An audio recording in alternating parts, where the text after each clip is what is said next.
like. Right. But and they come to you all times, of day and night, Yeah, wherever you may want be, to. whatever you're doing.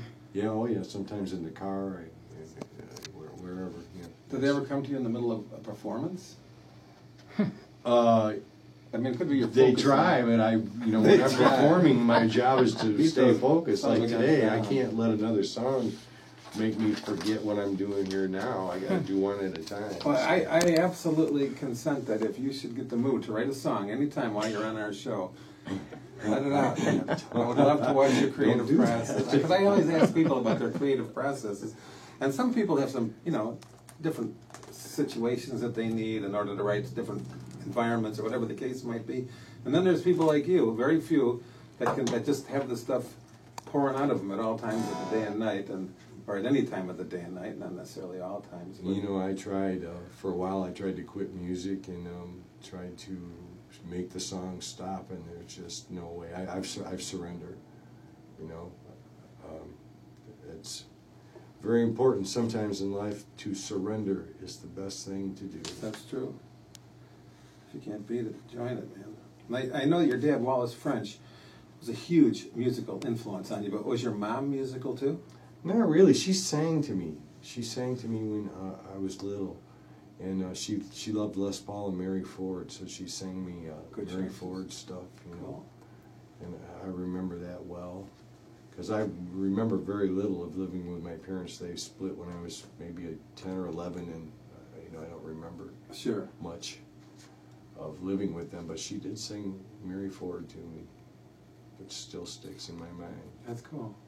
Now, before we were on the subject of your physical body health, and I know that I saw some postings online about your twofers, Yes. and I remember that something about you met a neighbor of yours from the area in which you live, was a dental professor, something like that, and you met and he offered to fix your teeth for free, which needed a lot of work and would ordinarily be a very expensive project, and that you were really not expecting that kind of an offer, and you told him that there was no way you could afford it, and he insisted on it, that don't worry about it, and then he did the work, and then he wanted you to pay for it. I mean, what's the deal with that? Actually, he's been very kind, and, Yeah. and God bless him, because what he normally it would be $50,000 to do what he I know that kind of try work to is do for terribly me. expensive. A friend of mine's mother just needed 4 teeth replaced in the front, and it was like 25 grand.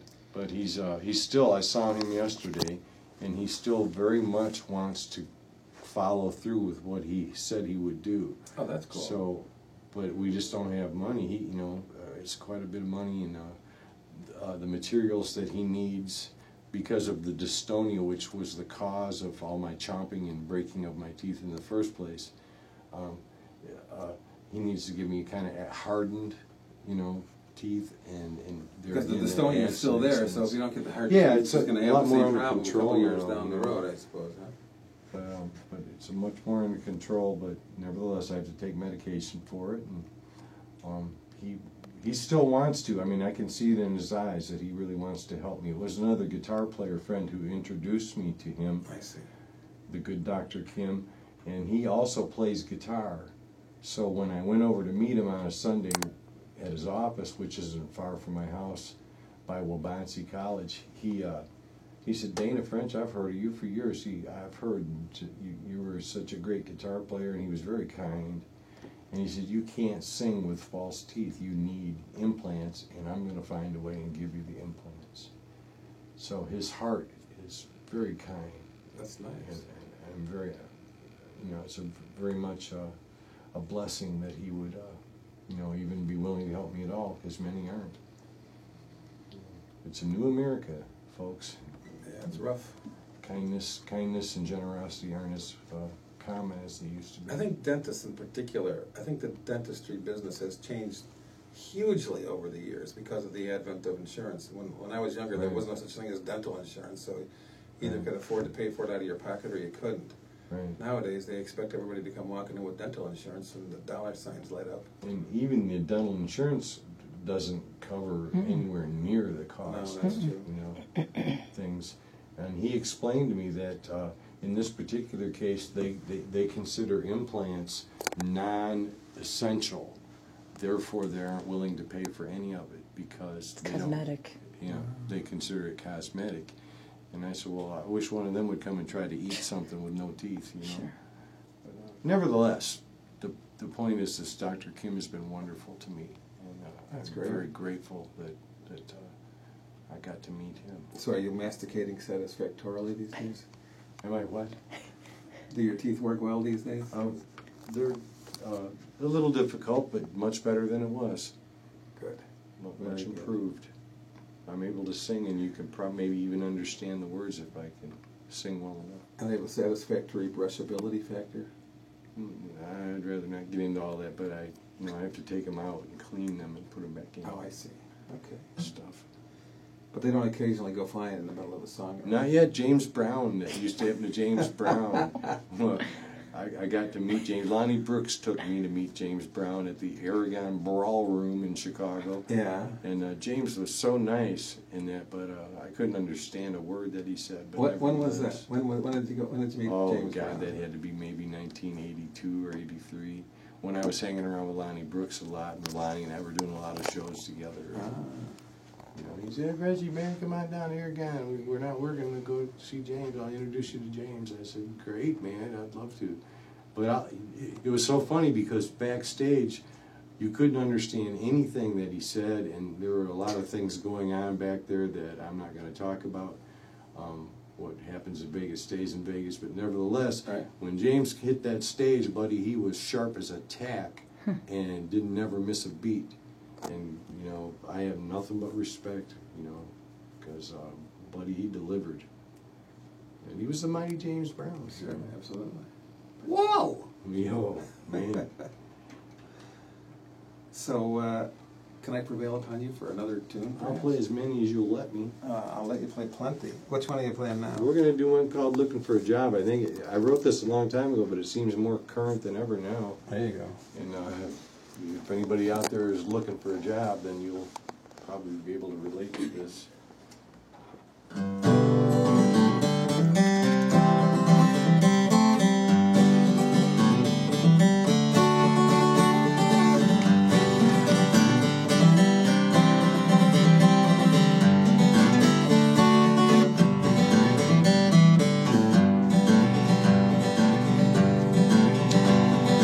Need a job, the rent is due. We could use some groceries too. I'm not sure exactly what to do. And I get up and go downtown, and I've been asking all around. This looking for a job has got me down, Bill.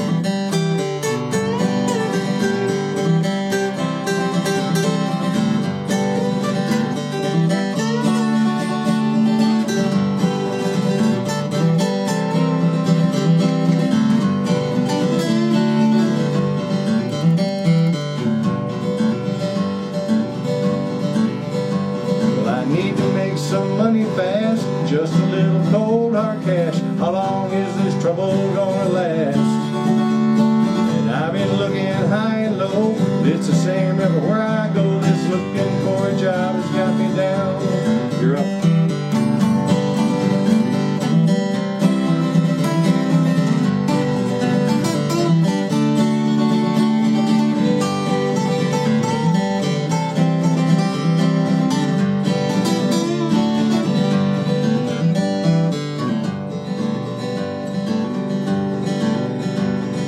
There's a baby on the way, and I can hear her family say that lazy slob had better get a job.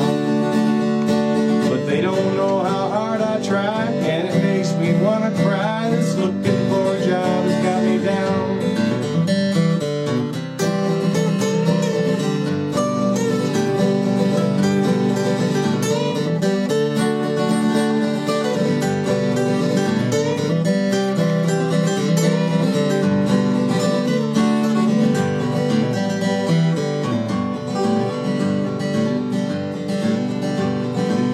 Just keep on writing songs, hoping that it won't be long till I get one on the radio.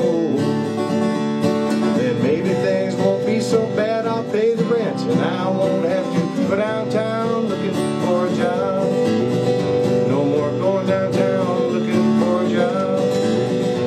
I won't go downtown looking for